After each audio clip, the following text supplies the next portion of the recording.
Hello, my dearest listeners, and welcome back to Chronicles of the Cold Case. I am your guide into the archives of the unsettling, and tonight's file is coated in a layer of frost and fallen confetti. We are traveling back in time, to a night of celebration, resolutions, and the promise of a fresh start, a promise that was brutally broken.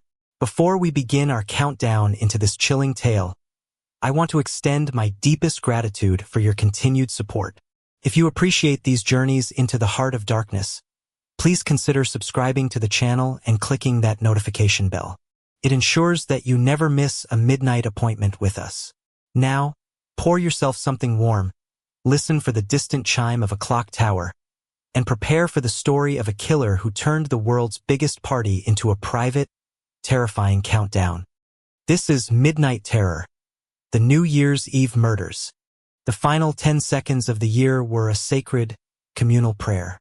In the grand ballroom of the Ethelberg Grand Hotel, 1,000 voices, fueled by champagne and hope, joined the televised chant. Crystal glasses were raised, lovers pulled each other close, and the air crackled with the electric potential of a world about to be reborn. 5, 4, 3, 2, 1. A roar of joy erupted. Confetti cannons exploded, showering the ecstatic crowd in a blizzard of shimmering paper. The orchestra swelled into a triumphant Auld Lang Syne. On the central dais, City Councilman Julian Croft, a man whose ambition was as sharp and immaculate as his tuxedo, turned to his beautiful wife, smiled for the flashing cameras, and leaned in for the ceremonial New Year's kiss. He never completed it. In the infinitesimal moment between the old year and the new, as the city outside exploded in a symphony of fireworks, something went wrong. His smile faltered. A look of profound, almost comical surprise crossed his handsome face. His hand, holding a flute of champagne, went slack. The glass tumbled to the floor, a tiny, unheard crash in the joyous cacophony. Then Julian Croft, the heir apparent to the mayor's office, a man at the absolute pinnacle of his life, collapsed. Detective Miles Corbin arrived 20 minutes later, pushing his way through a scene of managed chaos. The joy had curdled into a confused, fearful buzz.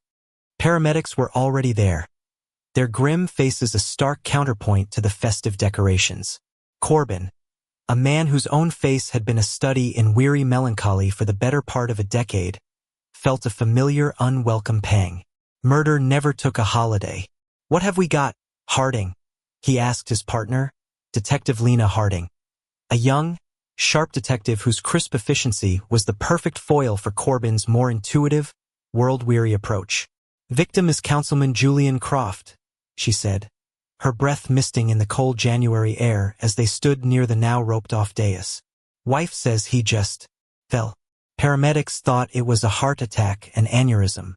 But the ME just found this." She pointed with a gloved finger. On the pristine white of Croft's starched shirt, just below the ribs, was a single tiny puncture wound. It was so fine, so precise, that it was almost invisible unless you were looking for it. A small, dark bloom of blood, no bigger than a coin, had been mostly absorbed by the thick cotton. "A needle," Corbin murmured, crouching down, his eyes scanning the sea of confetti that covered the floor. "Or an ice pick. Something incredibly thin," Harding replied. "The ME thinks it went straight to the heart." In this crowd, with the noise and the confetti and everyone bumping into each other, someone could have walked right up to him, jabbed him, and been swallowed by the crowd before he even hit the floor. "It's a ghost's MO." Corbin stood up, his gaze sweeping across the stunned, wealthy faces being corralled by uniformed officers. "A ghost with a front-row ticket," he said. "The killer had to have been close, intimately close. This wasn't a random act of violence. It was an assassination, carried out with the precision of a surgeon and the timing of an assassin who owned a Swiss watch. It happened at the exact stroke of midnight. The investigation began with the predictable, frustrating rhythm of all high-profile cases. The victim's life was a public book, but the interesting chapters were always written in invisible ink. Julian Croft was a political animal, a man who had climbed to the top on a ladder made of broken promises and vanquished rivals. The list of people who might want him dead was long and distinguished. Corbin and Harding's first stop was the victim's inner circle, the people who had been on the dais with him when he died. They were a constellation of Ethelberg's elite, all bound together by a shared history that stretched back to a prestigious prep school. First, there was Eleanor Vance, a stunning, ice-blonde socialite and heiress whose parties were the stuff of legend. They found her in the hotel's presidential suite, wrapped in a silk robe, a picture of tragic glamour. "It was horrible," she said, her voice a practiced, husky whisper. "One moment we were celebrating, the next. Julian was on the floor. I didn't see a thing. Did anyone?" Next was Marcus Thorne, a ruthless financier with the eyes of a shark and a reputation for corporate brutality. He was pragmatic, cold. "This is a disaster," he said, pacing his own suite. "Julian had enemies, of course. In our line of work, you don't get to the top by making friends. But murder? At his own party? Inefficient." Finally, there was Sebastian Crowe, a brooding, celebrated artist whose dark, chaotic paintings sold for fortunes. He was different from the others, his grief seeming more genuine, raw. "We were like brothers," he said, staring out the window at the glittering city. "We grew up together. We were supposed to grow old together. Who would do this? Why?" They all had perfect alibis. They were all in the most public of places, surrounded by hundreds of witnesses. Yet, Corbin felt a discordant note in their collective grief. Beneath the shock and sadness, there was a hum of something else, a shared, unspoken tension. It was in the way they avoided each other's eyes when they spoke of their shared past, the way their stories, while consistent, felt rehearsed. Days turned into a week. The forensic evidence was a dead end. The weapon was never found. Security footage from the ballroom was a chaotic mess of celebrating bodies. The killer had vanished without a trace, a phantom who had struck at the heart of the city's power structure and disappeared into the night. Corbin found himself haunted by the timing. Midnight, New Year's Eve. It was too symbolic to be a coincidence. It was a deadline, the end of something. He felt it in his bones, the same way he felt the anniversary of his wife's death approaching each year, a date on a calendar that had the weight of a tombstone. A week after the murder, a small, padded envelope arrived at Corbin's desk at the precinct. There was no return address. Inside, nestled in cotton wool, was a single champagne cork, the kind from an expensive bottle. Taped to it was a small, neatly typed label. It didn't have a name. It had a date, December 31st. 10 years ago. Corbin stared at the cork. This was it. The first real communication from the killer. It was a confirmation of his theory. The motive wasn't in Julian Croft's present political battles. It was buried in the past. This wasn't a political assassination. It was a reckoning. He pulled up the records for that date a decade prior. Minor arrests for public intoxication, a few traffic accidents. Nothing that would warrant a murder a decade later. He called Eleanor, Marcus, and Sebastian back to the precinct, one by one. He showed them the cork. The reaction was immediate and profound. Eleanor Vance's practiced composure shattered. She turned pale, her hand trembling as she reached for a glass of water. Marcus Thorne's cold demeanor hardened into a mask of pure fury. "What is this? Some kind of sick joke?" he demanded. Sebastian Crowe simply stared at it, his face crumbling, the artist's soul finally showing the raw terror beneath. They were lying, all of them, about something that had happened on a New Year's Eve 10 years ago, something that had finally come back to claim its first victim. As the weeks bled into months, the case went cold. The city moved on, another political funeral in its rearview mirror. But Corbin couldn't let it go. He kept the cork on his desk, a constant, silent reminder. The killer had a list. Julian Croft was only the first name. And they had a schedule. He knew, with a certainty that chilled him to the core, that the midnight terror was not over. It was just waiting for the calendar to turn, for the world to prepare to celebrate once more, waiting for the clock to start its final, inexorable countdown to another New Year's Eve, and another murder. The year that followed Julian Croft's murder was a long, cold purgatory for Detective Miles Corbin. The case, officially declared inactive due to a lack of leads, became his private obsession. A ghost that sat in the passenger seat of his car and stood over his shoulder as he worked other, more mundane crimes. The champagne cork with its cryptic date sat on his desk, a silent, mocking testament to his failure. He was the only one who still believed the killer, whom the press had dubbed the Midnight Man, was not a one-time phantom but a patient predator, biding its time. His superiors saw it as an inability to let go, a symptom of his own unresolved grief. They saw a burnt-out detective chasing shadows. The remaining members of the elite circle had retreated behind walls of wealth and paranoia. Eleanor Vance canceled her legendary party season and became a near recluse in her penthouse fortress. Marcus Thorne doubled his security detail and had his office swept for bugs weekly. Sebastian Crow, the artist, vanished from the public eye altogether, his studio doors barred to even his most persistent collectors. They were running from a ghost, each of them waiting for the calendar to loop back to its terrifying conclusion. As December's chill began to settle over Ethelberg once more, Corbin felt a familiar dread coil in his gut. He had spent the year digging, a lone archaeologist of a forgotten crime. He had pored over every minor incident report, every missing persons file, every unsolved case from that New Year's Eve a decade ago, and he had found it, a loose thread in the fabric of the past. It was an unsolved hit and run. A young man, a music student named Leo, had been struck and killed on a deserted stretch of road on the outskirts of the city just after midnight. The car, a vintage sports coupe, was found the next day, torched and abandoned in a ravine. The car was registered to Julian Croft's father. At the time, Julian had a rock-solid alibi, was at a party with his friends. The case had been quietly buried, another statistic lost to the holiday's mayhem and the Croft family's considerable influence. Corbin was certain this was the event, the original sin, but he couldn't prove the connection. He had nothing but a theory, a cork, and the haunted looks in the eyes of three very powerful people. This year, on New Year's Eve, the city was on edge. The specter of the previous year's murder hung over the celebrations. For the remaining friends, it was a night of pure terror. Eleanor Vance had turned her penthouse into a veritable Fort Knox. Private security, state-of-the-art surveillance, a guest list vetted by a team of professionals.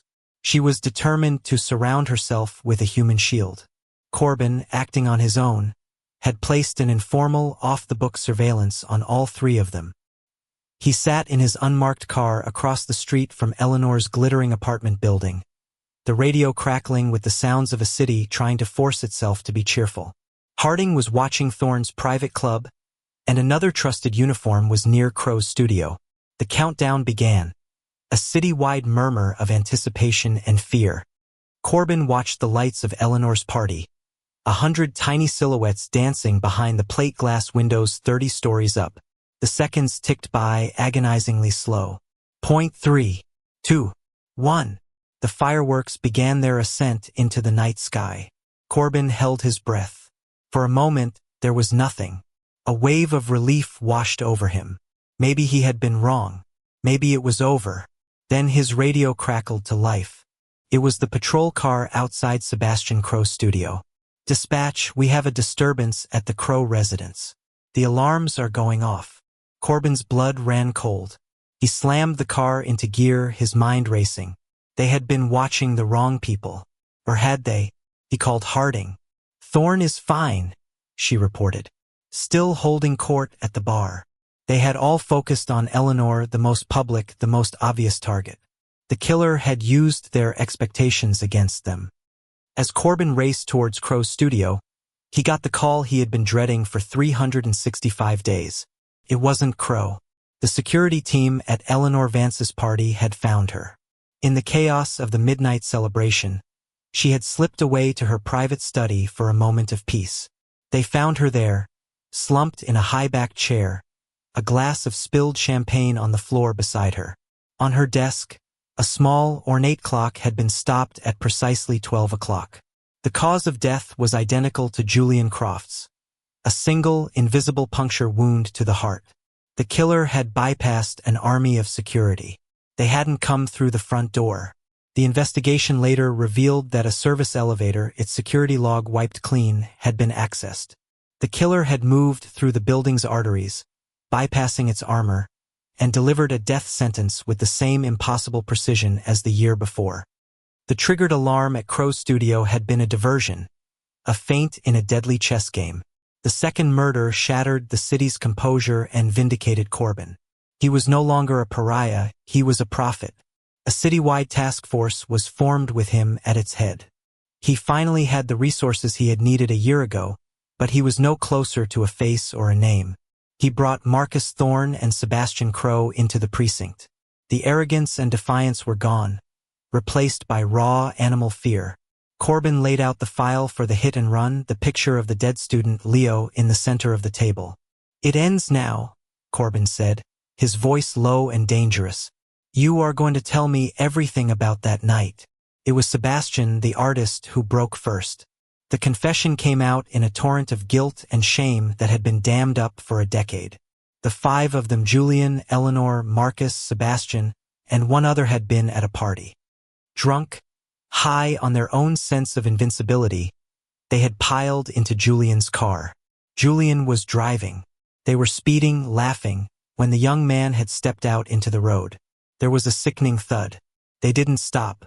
They didn't even slow down. "Julian." "He took control," Sebastian whispered, his face buried in his hands.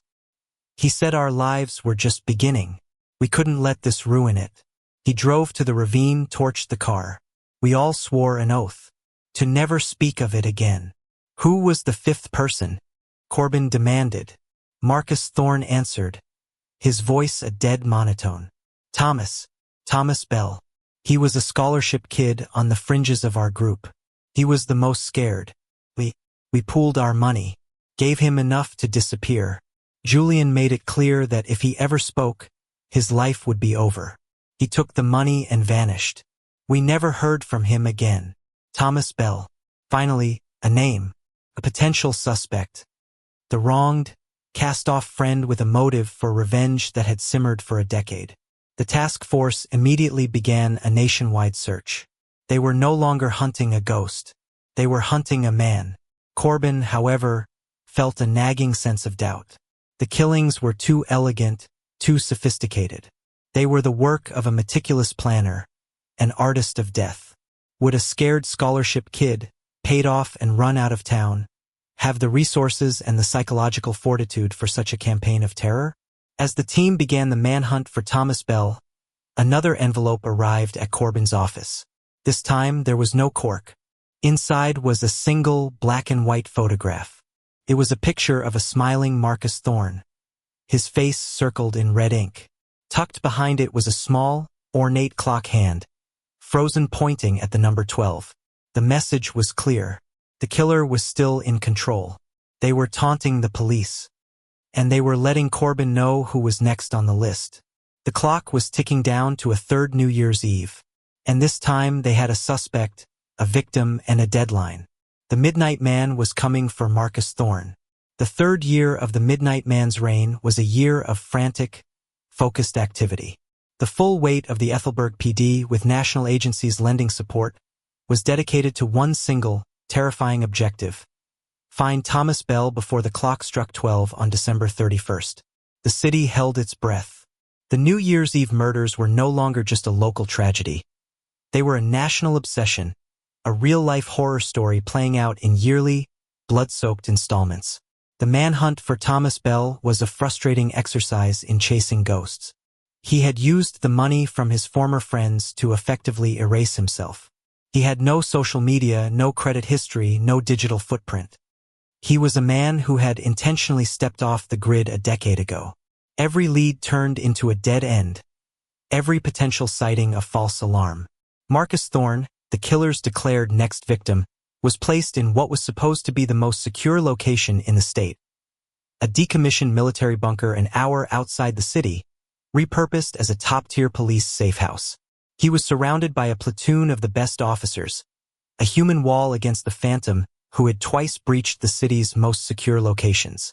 Sebastian Crowe, the last remaining member of the guilty party, was a man in utter collapse. He was kept under protective custody at a psychiatric hospital, his days a blur of sedatives and nightmares. He was haunted not just by the fear of the killer, but by the crushing weight of his decade-long silence. Corbin, while leading the manhunt, found himself increasingly troubled by the neatness of it all. Thomas Bell was the perfect suspect, almost too perfect. The narrative was clean. The wronged friend, betrayed and cast out, returning for vengeance. It felt like a story, and Corbin knew that killers, especially meticulous ones, were often masterful authors of misdirection. His doubt drove him back to the origin, to the first victim of that long-ago hit-and-run, the music student Leo. Who was he, beyond a name on a faded report? Corbin assigned a rookie detective to dig into Leo's life, a task seen by others on the task force as a waste of time. The motive is clear, Miles, Harding had argued. We have the accomplice. We just need to find him. But Corbin couldn't shake the feeling that they were all looking at the wrong part of the story. The killings weren't just vengeful. They were mournful. There was a terrible, artistic sadness to them. The stopped clock, the single, silent wound, felt less like rage and more like a memorial. 2 weeks before New Year's Eve, the rookie detective came back with a file. It was thin, but what it contained changed the entire investigation. Leo had not been an only child. He had a twin sister. Her name was Clara. She was a prodigy, a brilliant cellist who had been accepted to Juilliard. The siblings were intensely close, orphans who had only each other. After Leo's death, Clara had suffered a complete psychotic break. She spent 2 years in a long-term psychiatric care facility. When she was released, she had changed her name and disappeared just as Thomas Bell had. The file contained a single photo of her, taken upon her release. It was her eyes that struck Corbin. They were filled with an intelligent, bottomless grief, a darkness that seemed to eclipse the world. Corbin felt a jolt, a sickening moment of clarity. He had been looking for a man driven by guilt and fear. What if he should have been looking for a woman driven by a love so profound that its loss had shattered the world?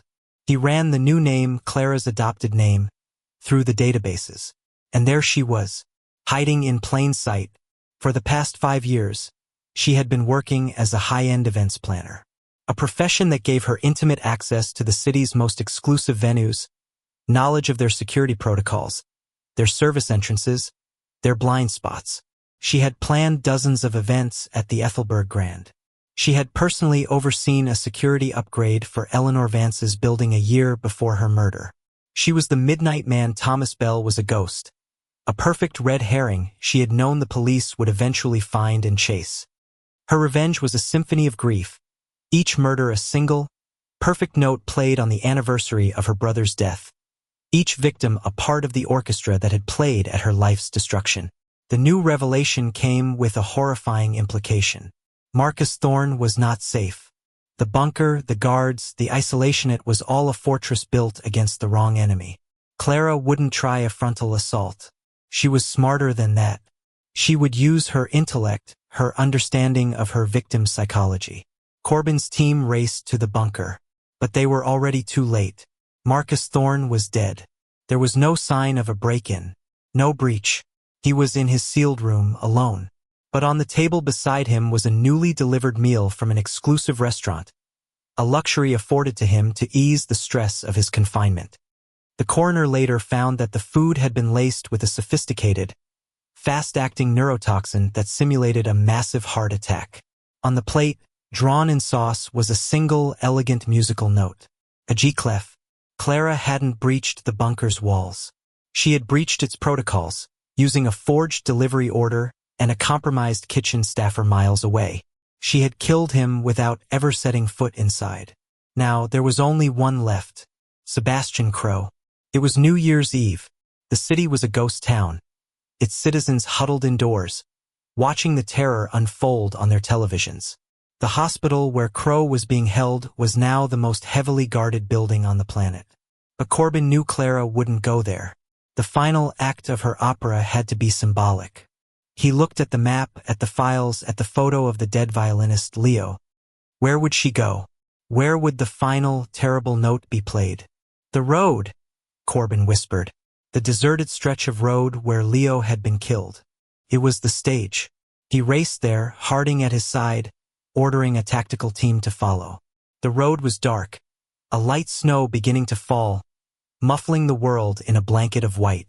In the glow of the headlights, they saw them, two figures in the middle of the road. Clara, holding a small, delicate-looking Weapona custom-designed pneumatic device capable of firing a needle-thin projectile. And Sebastian Crowe, standing before her, not struggling, but weeping, his face a mask of terrible, final acceptance. Clara had not kidnapped him. She had summoned him. She had sent him a single message, a photo of Leo. And the artist, the soul who had been most tormented by his guilt, had walked out of the hospital, past the guards, and come willingly to his execution. He wanted to atone. Corbin got out of the car, his own weapon drawn, but held low. "Clara," he called out, his voice cutting through the silent, falling snow. "It's over." She turned to him, her face serene, beautiful, and utterly broken. "One final note, detective," she said, her voice calm, "to complete the composition. A life for a life." The clock on the car's dashboard flashed 11:59, the final minute. "Your brother was a musician," Corbin said, taking a slow step forward. "He created beauty. Is this what he would have wanted? This ugly noise? You haven't memorialized him. You've dishonored him by becoming the same as the people who killed him." Her composure cracked. A flicker of pain, the first he had seen, crossed her face. "They took my whole world," she whispered. "So you decided to burn the rest of it down?" Corbin countered. "There is no justice in this. Only more ghosts, more grief. You're just making another Miles Corbin. Another you. Let it end. Let his music be the last word. Not this." He was speaking as much to himself as to her. He was speaking of his own wife, his own grief that had threatened to consume him. The seconds were ticking away. Sebastian stood, his eyes closed, waiting for the final stroke. Clara looked from Corbin's pained, understanding eyes to Sebastian's pathetic, surrendered form. She looked up at the snowy sky. The first firework of the distant, muted city celebration exploded silently in the heavens. The clock flashed 12 o'clock. She lowered the weapon. The sound that broke the silence was not the soft hiss of her weapon, but the heart-wrenching sob that tore itself from her throat. She collapsed to her knees in the snow, the composition of her revenge left forever unfinished. In the end, justice came not with a final, satisfying murder, but with the messy, complicated, and ultimately more human resolution of the law. Sebastian Crowe and the now implicated Thomas Bell, found living a quiet life of fear in another state, would face charges for the cover-up. And Clara, the brilliant, broken cellist, would be taken into custody, her war finally over. As he stood on that deserted road in the first few minutes of a new year, the falling snow covering the old tire tracks, Miles Corbin felt the heavy cloak of his own past lift, just a little. He had faced the midnight terror and found not a monster, but a reflection of his own grief, twisted into a terrible, unrecognizable shape. The countdown was over, and for the first time in a long time, he felt the quiet, tentative hope of a new beginning.